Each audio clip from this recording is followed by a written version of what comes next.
मंगल मूर्ति सद्गुरु मिलवै सर्वाधार। मंगलमय मंगल करन बिनुआ बारंबार। धन्य धन्य सद्गुरु सुखद महिमा कहीं न जाए। जो कछु कहो तुम्हारी कृपा मोते कछु न बसा।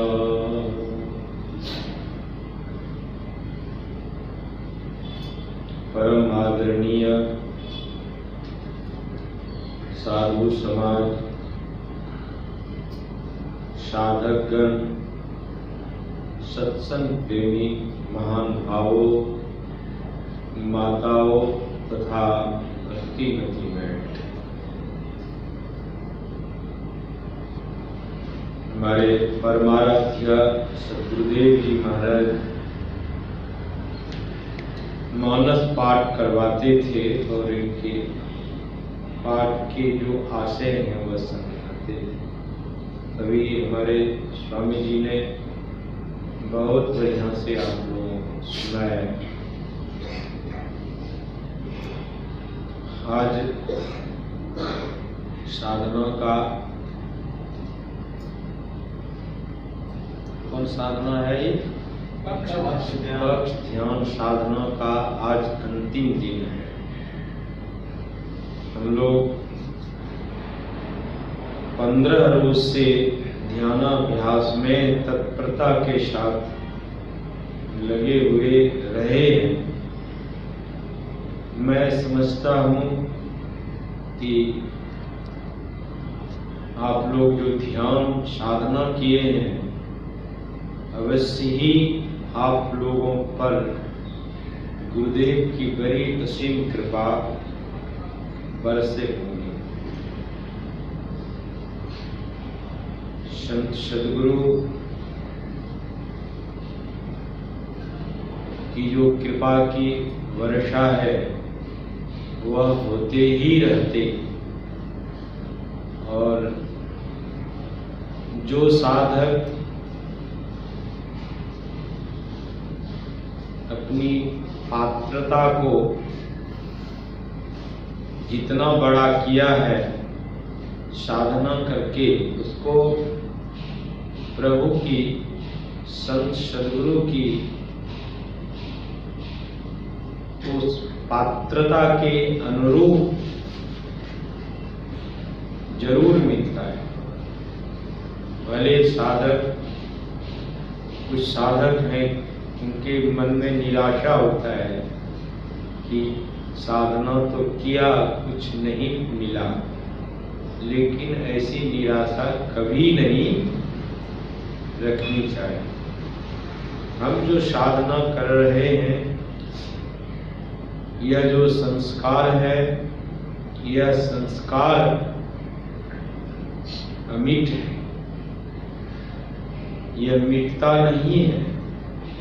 यह संस्कार आपको एक न एक दिन आपको यानी जीव को पीप में मिला देगा। भगवान बुद्ध के लिए आया है कि भगवान बुद्ध ने साधना की। 500 कितना जन्म लगा? 550 जन्म लगा बुद्ध। उसके पहले क्या वो साधना नहीं करते होंगे?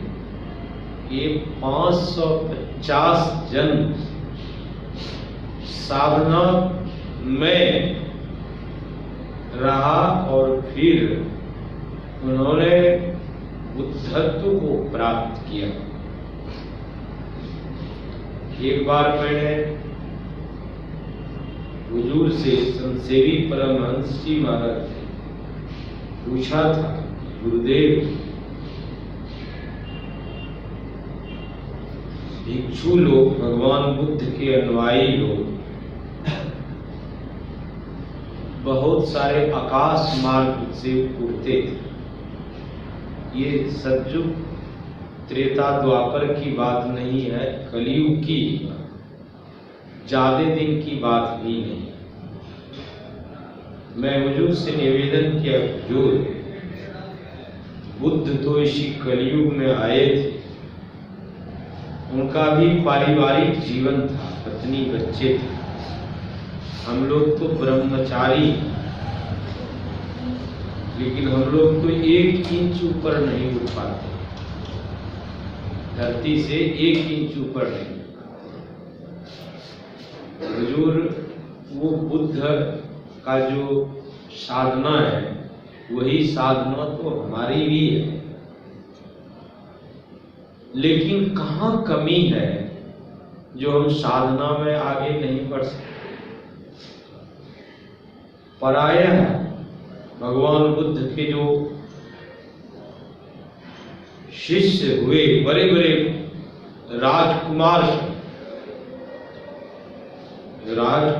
सब शिष्य हुए और साधना में इतना आगे बढ़े कि आकाश मार्ग में गए।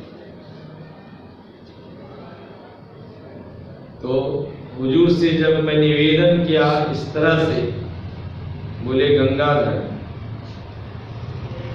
बहुत संस्कार जब होता है साधकों का, करते करते जो उत्तम संस्कार है, बढ़ते बढ़ते बुद्ध जैसे महापुरुष आते हैं और ऐसे संस्कारी व्यक्ति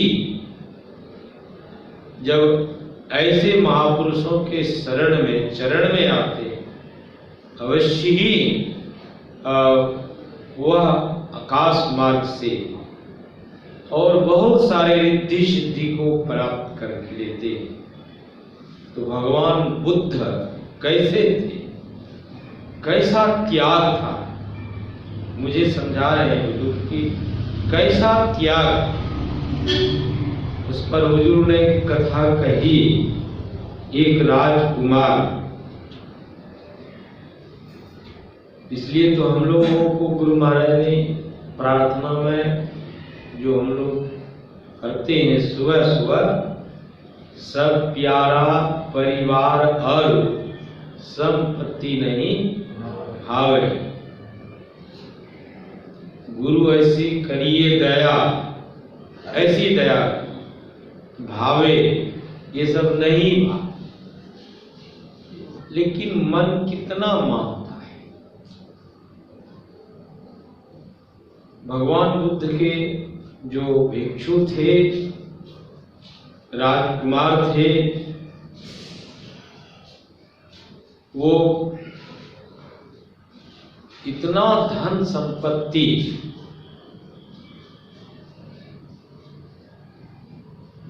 तो वह भिक्षु बन गया और साधना में बहुत आगे बढ़ गया। लेकिन भगवान बुद्ध का था कि भिक्षा करके खाना। भिक्षा, हम लोगों को गुरु महाराज ने भिक्षा करने की बात नहीं कही, हमारे गुरु महाराज ने स्वावलंबी जीवन के लिए कहा है। तो कहने का आशय है कि भगवान बुद्ध जो भिक्षु थे, एक समय भोजन जो मिल जाता था, बासी तिवासी जो मिल जाता था भोजन, वह ले लेते थे और खा लेते थे और साधना कर। जीवन कितना विरक्तमय था। हुजूर हमको समझाए कि कितना विरक्तमय जीवन। एक दिन वह राजकुमार में भिक्षु बने हुआ था, साधना में आगे बढ़े हुआ, अपने जन्म स्थान पर भिक्षा के लिए गया।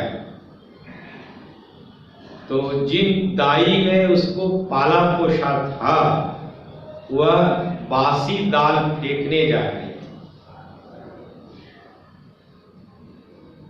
तो उस भिक्षु ने कहा कि माँ क्या फेंकने जा रही है? कहा भिक्षु ये दाल बासी हो गया है, इसी को फेंकने जा रहा हूँ। कहा नहीं नहीं, मेरे चीवर में, मेरे बर्तन में डाल दिया, वहीं बैठ के खाने। तो दाई बचपन से पाले हुए था, पोषा हुआ, देखा कि तो हमारे राजा साहब का दुलारा प्यारा पुत्र। तो जाकर अपने मालिक से कहा कि मालिक, वो आपका पुत्र देखिए यहाँ आए हुआ, मैं दाल फेंकने जा रहा था और वो अपने बर्तन में लेकर वहीं पी लिया। तो उसके पिता भागते भागते आया, कहा कि बेटा तेरे पास में इतनी संपत्ति है, तुम बासी दाल खाते, ऐसा क्यों करते? चलो घर पर रहो और लोगों को, बहुत सारे लोगों को खिलाओ पिलाओ, तुम्हारे पास में इतनी संपत्ति।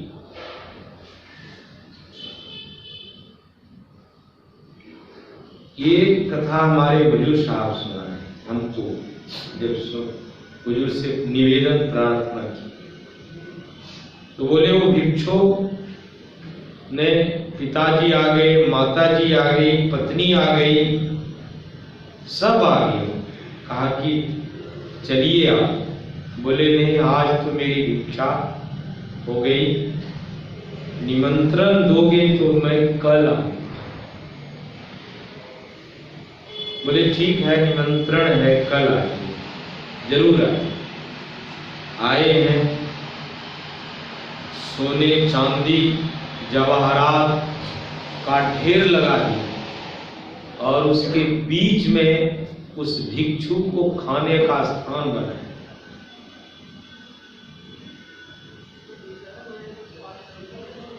उनकी जो धर्मपत्नी थी, उन्होंने अनेक प्रकार के व्यंजन बनाए थे और बनाकर भिक्षु को वहां बैठा दिया है।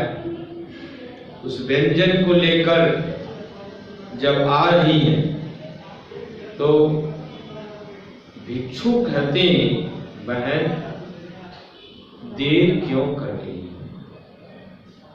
जैसे ही कहा कि बहन, हम लोग सभी भाई बहन, पति पत्नी का सरोकार तो लोग रखते हैं, लेकिन हम लोग भाई बहन हैं, मित्र स्वरूप हैं और एक दूसरे के सुख दुख में, ये जो पारिवारिक जीवन है पति पत्नी का, एक दूसरे के सुख दुख में सहभागी बनने के लिए यह परंपरा है। एक दूसरे को खाने पीने मौज के लिए नहीं, अध्यात्म में अग्रसर होने के लिए, विषय से निर्विषय होने के लिए यह पारिवारिक जीवन हम लोगों की परंपरा में या इस समाज में। तो वह भिक्षु ने कहा कि बहन खिलाना हो तो खिलाओ, नहीं तो भिक्षु चला। जैसे कहा, ज्ञान यदि होता है तो उसको बड़ा आनंद मिलता है कि हमारे पतिदेव, हमारी धर्मपत्नी साधनशील हैं, साधना कर रहे हैं, प्रभु की ओर चल रहे हैं, दोनों को बड़ी खुशी। लेकिन ज्ञान के अभाव में क्या करता है? रोता है, सिर पटकता है। उसके पिता ने कहा कि बेटा ऐसा क्यों करते हो? देखो इतनी संपत्ति है, अपने भी खाओ और लोगों को भी खिलाओ। भिक्षु ने कहा पिताजी कल्याण चाहते हैं जीव का उद्धार चाहते हैं तो ये जितनी भी आप सोने चांदी जवाहरात को यहाँ जमा करके रखे हैं सब गाड़ी में लदवा कर समुद्र में गिरा दीजिए जाकर के। ये हुजूर हमें कह रहा था कि देखो कितना जीवन में भिक्षु को विरक्ति था, कुछ नहीं चाहिए, सब कुछ समर्पण कर गुरु की सेवा करनी चाहिए। ऐसा नहीं कि हमारे गुरुदेव ने ऐसा नहीं कहा। हम लोग तो संत सदगुरु के लीक पर चलना हम लोगों को है। गुरुदेव ने तो सभी तरह के संत हुए। गुरुदेव ने तो कहा है कि सब में रहिए, सबसे रसिए, सबसे बसिए, सबका लीजिए नाम, हाजी हाजी कहते रहिए अपन ठाम। तो जब तक जीवन में इस तरह का विरक्ति नहीं है, हुजूर ने कहा कि देखो कितना राजकुमार है, बचपन से जब से जन्म हुआ है तब से सुख में पला है, लेकिन कैसा संस्कार है कि वह भिक्षु बन जाता है, बासी तिवासी दाल खा करके साधना करता है, एक समय खाता है और बैठ करके ध्यान करता है। तभी तो बुद्ध के जितने भी अनुयायी बहुत सारे इस ज्ञान से संपन्न थे। तो कहने का आशय है कि संतों का हमेशा यही ख्याल रहा है कि जब तक जीवन विरक्त में नहीं हो, जब तक जीवन आसक्त में रहेगा तो दुख बना रहेगा। जीवन को निरासक्त बनाकर रहना हमारे संत लोग सिखाते। सबका पालन करना है, सबका पोषण करना है, बच्चे को पढ़ाना लिखाना है, सयाना करना है, लेकिन हमेशा यह ख्याल रखना है मेरा नहीं है। किसका है? यह प्रभु का है। मेरा कुछ नहीं है, ये सब मेरे प्रभु का है। और यदि यह जिस सेवा करने के लिए प्रभु ने, जो भक्ति करने के लिए प्रभु ने हमें यहाँ भेजा है, वह भक्ति स्वतंत्र भक्ति भी है और प्रतंत्र भक्ति भी है। तो बच्चों को पढ़ाना लिखाना, खिलाना पिलाना, सयाना करना, समाज की सेवा करना, परिवार की सेवा करना, देश की सेवा करना, आदि आदि सेवा ये भी एक भक्ति है। और इस भक्ति का भी करना बहुत जरूरी है। शरीर है, हमारे परमाराध्य सद्गुरुदेव जी महाराज क्या कहते थे?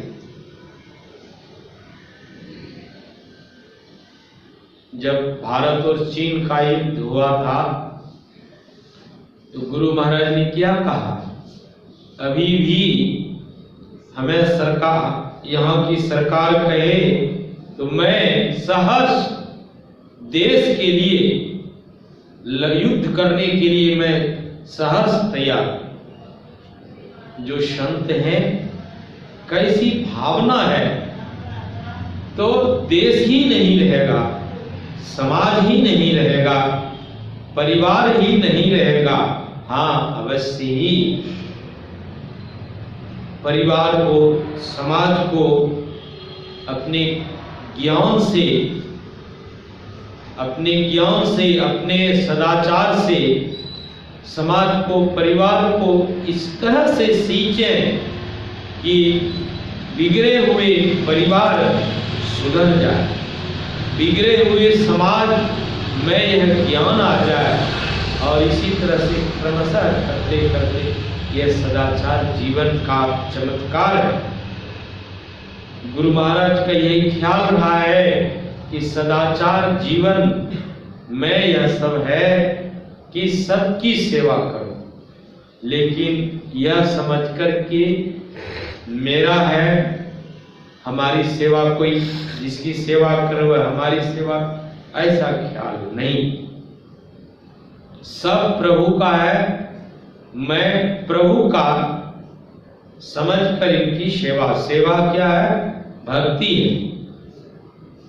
सभी संतों ने ऐसा ही कहा, जैसा कि अभी सुन रहे थे, शिव अज सुख सनकादिक नारद जे मुनि ब्रह्म विचार विशारद, सब कर मत खगनायक एहा, करिए राम पद पंकज नेहा।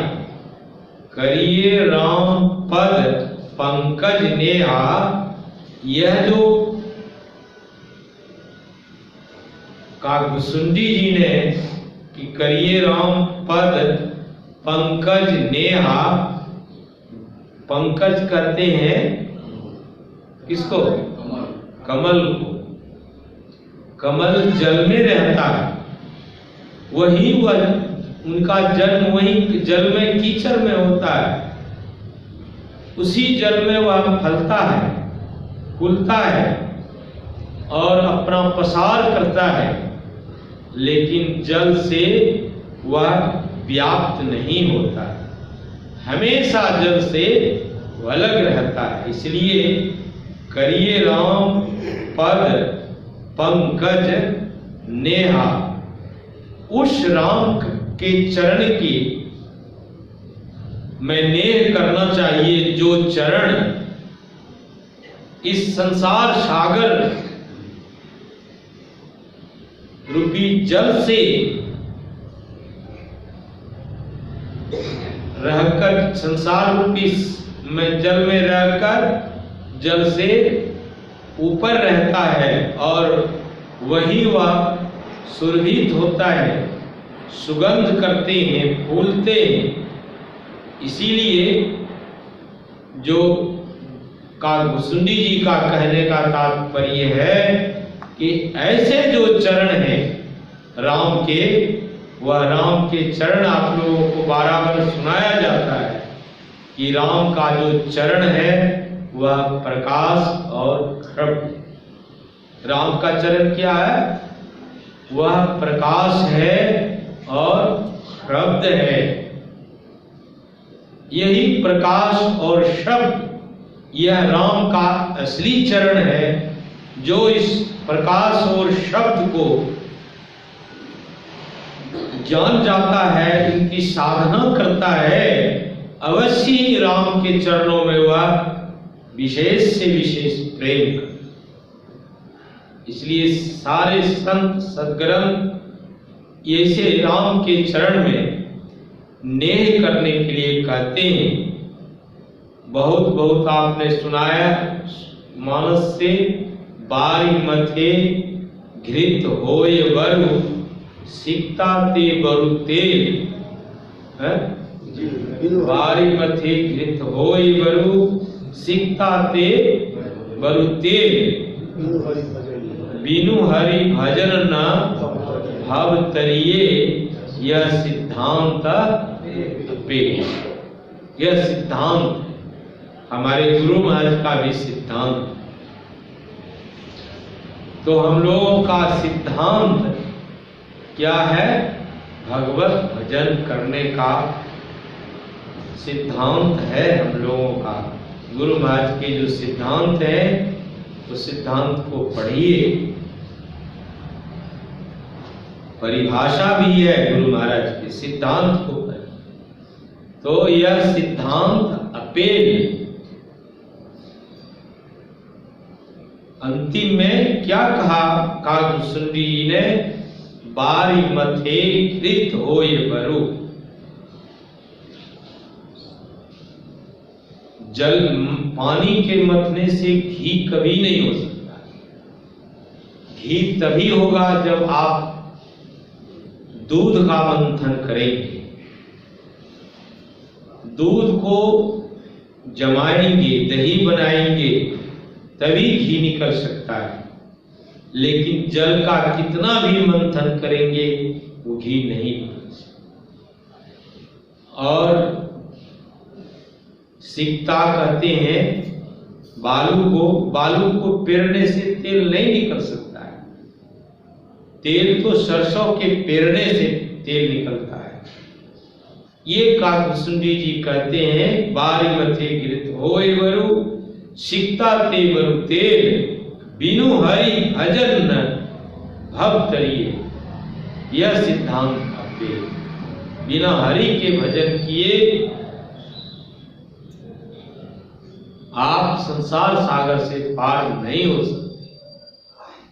इसलिए जे पहुंचे थे कही गए, तिनकी एके बात, सभी सयाने एक मत, सबकी एके। तो हम लोग की कौन कौन जात के लोग हैं? ढेर जात नहीं है, हम लोग एक जात के, क्योंकि हम संत के संतान हैं। जाति पाति तो बाहर में बना है, लेकिन खूब विचार करके देखिएगा तो हम एक जाति हैं। संत हमारे संत जाति के हम लोग हैं। तो हम लोग जाति पाति की बात भी जाति पात पूछे नहीं कोई, हरि को भजे, हरि को भजे कितना बढ़िया है। तो वाणी को यही विराम देता हूँ। आप लोग साधक लोग बहुत साधना किए। मैं गुरुदेव से निवेदन प्रार्थना करता हूँ कि आप लोग ये ऋषिकेश में ऋषियों की तपस्या भूमि में आए, बहुत अच्छा किया। इसी तरह से कि प्रत्येक साल साधना हुआ करता है। आप लोग याद रखिए, अपने ही नहीं और लोगों को लाइए तो बड़ा अच्छा लगेगा। मैं बहुत खुश होऊंगा और हमारे परमानंद सदगुरु महाराज तो खुश होते ही हैं। बोलिए प्रेम से।